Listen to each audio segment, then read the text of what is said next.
Spaceguard Centre has no government support.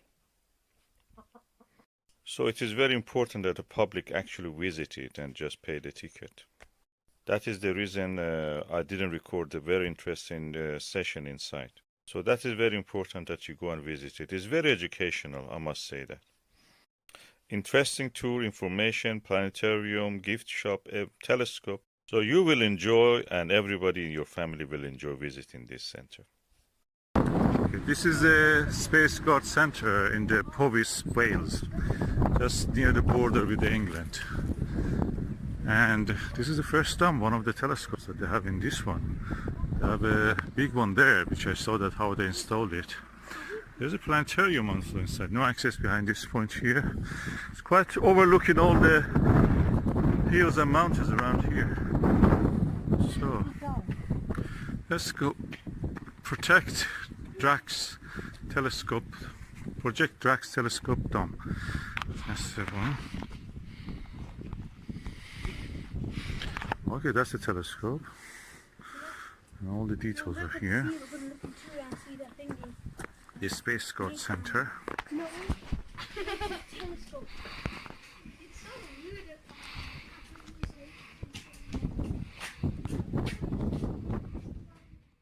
From this shop. Oh, I love these pictures of the view. Oh, Spaceguard Centre, okay. I like one of these. I want this phases of the moon. I love that. 3D. Thank you. Oh, how much are they?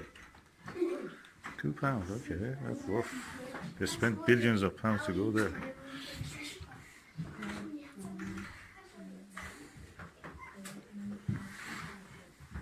Oh, I cannot resist that. So you want solar system? I'm getting all this. Oh, Jupiter! Oh.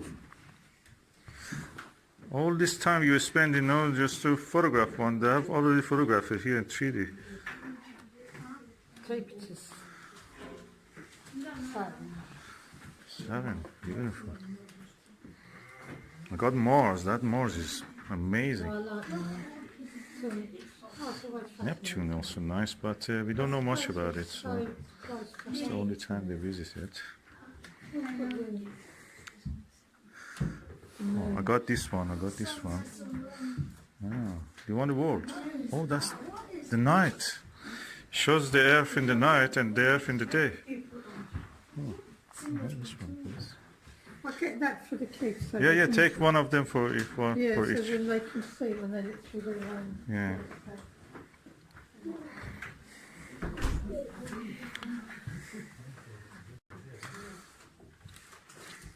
Is it the same as that one? Don't think it's that. No, that's I want this one for myself. I wanted That's a moonshine, earthshine. Sorry. Yeah. This does worth to come here. What's for this? Albedo Mars. Solar system model making kit. Yeah, at 4 o'clock. Spaceguard.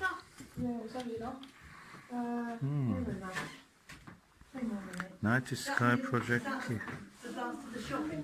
Yes, yeah, no, not yet. But I will just finish it. I'm just looking at this. Night Sky. Weather station. 9:50. I spend the night sky. I'm going now. After shopping, we are now going into the Spaceguard Centre, opened by Sir Patrick Moore, CBE Fellow of Royal Astronomical Society on 29 September 2001. And this is the Spaceguard Centre.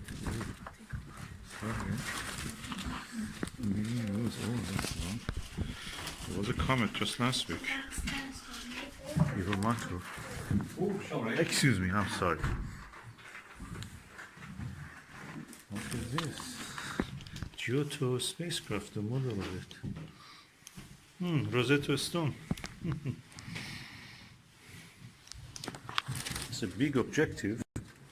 Massive. That's the copy. No, because it's a telescope objective.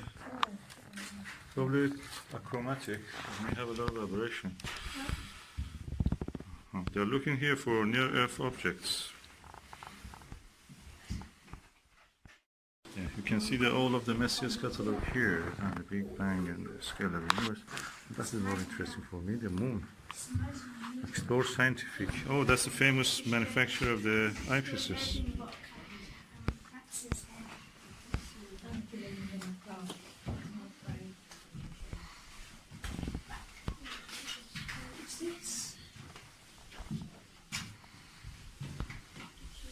There are a few places on the moon which are not named. One of these is Lavetia, this area. South Lavetia, or South Livetia. A lunch. You're expecting more, but they have failed to arrive. That's their problem. Oh, that's the 6-inch refractor. So, you'll probably find a few bits where you can walk into things, fall down stuff, look over cables, normal sort of drill. Shouldn't be a problem. We're going around together, but just bear in mind it's not totally idiot-proof. Yeah, and for the younger ones amongst, if you can't see me, I can't see you, not a good thing. All right? Yes. Okay.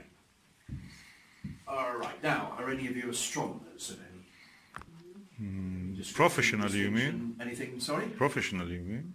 No. I have interest in astronomy. Yeah, Yeah. there are very few professional astronomers. Loads and loads of amateur ones. And astronomy, of course, is one of those. Just like collecting stamps. Beg pardon? It's a hobby like collecting stamps or fossils. Yeah. I collect eyepieces. Well, astronomy, of course, is one of the few scientific disciplines where actually most of the real work's done by the amateurs, which is rather fun. But, of course, what we don't do here is ordinary astronomy. I mean, we're not into stars, galaxies, that sort of thing. The focus is on planets, but not the big ones. It's the little ones we play with. And we've got 15 or 20 billion of them, so not really sure. Having said that, it's quite a new subject, and really it shouldn't be. It's new because we made a mistake. Of course, in science, that's pretty common. It's how a lot of science works. This one dates back to Isaac Newton. In fact, come through here, I'll try and explain. That used to be our prime before we built the robotic one outside. Now this one's a refractor, so up at the top end we've got a 13-inch triplet lens, which gives you very nice images down at the bottom end that you don't look at. That's what the cameras do. Now, on the side, we've got a little 4.5-inch refractor, which is the guide scope for the big one. And on the top, we've got the baby brother of the one in the dome outside. Now, all you can see at the moment is neither motorised nor a shutter. Just before Christmas, we had some fairly stiff storms up here, 75, 80 knot winds, and a film crew who thought it would be a really good idea to open the hatch in a 90-mile-an-hour wind. Didn't go terribly well. So just at the moment we're deciding whether to just repair that or replace the entire disc assembly. Whichever we decide, it'll have to wait for the spring when the weather's better. But even in the best of times, we want to do it because the computer here is linked to the weather sensor outside, which of course is saying, don't. Yeah. Well, you can override that one, and 2.5 tons of machinery crashing around there. Oh, yeah. We have to be able to move the dome. I can do that because, excuse me 1 second, we've got a roof that goes round and round like that. The up and down bit's normally a case of turning the big disc up that, but obviously at the moment I've got that well clamped down. But it's a fairly simple, straightforward system, really. We do have one small problem though, and that's at the bottom end of the telescope. Because it's quite long, if the top end here is moving down, the back end's moving up. Now you could climb up on chairs and things, but it's a lot more civilised if you've got one of those. The whole thing platform rises. You just take the floor up to wherever it's convenient down at the bottom. Typical British. Well, any thought.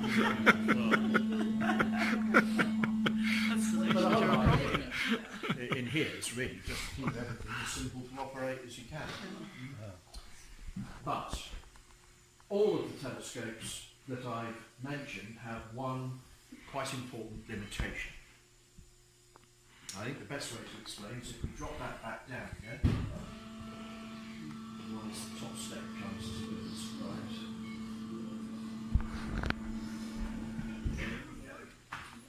Come on down, I'll show you.